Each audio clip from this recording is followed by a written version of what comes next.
venez de l'entendre, peut-être l'avez-vous vécu hier soir en direct à la télévision. Ce sont les dernières secondes du fantastique match de hockey sur glace qui opposait les États-Unis à l'URSS.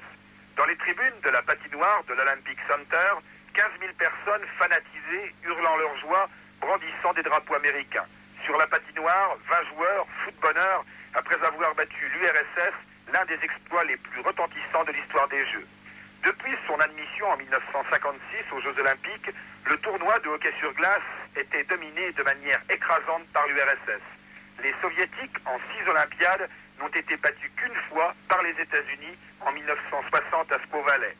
Portés par des supporters fanatisés, les jeunes hockeyeurs américains, ils ont de 19 à 23 ans, ont réussi l'impossible face à l'URSS, pays où le professionnalisme n'existe pas, ce qui lui permet d'aligner sa plus forte sélection.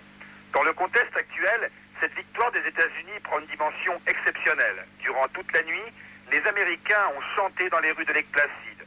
Dans les bars, les boîtes de nuit, les restaurants où la bière coulait à flot, tout le monde avait les yeux fixés sur des écrans géants de télévision où ABC rediffusait sans cesse, au milieu de hurlements, les 4 buts inscrits par les États-Unis. Dans le même temps, les Soviétiques pleuraient. Hier soir, dans la tribune de presse, les 40 journalistes venus de Moscou n'ont pu retenir leurs larmes au coup de sifflet final. Ils mesuraient toute la portée de cet échec. En URSS, où le match était retransmis en direct à la télévision, le hockey sur glace est le sport numéro 1 devant le football. Il compte plus de 12 millions de licenciés. Lake Placid, Jean-René Godard, Europe 1.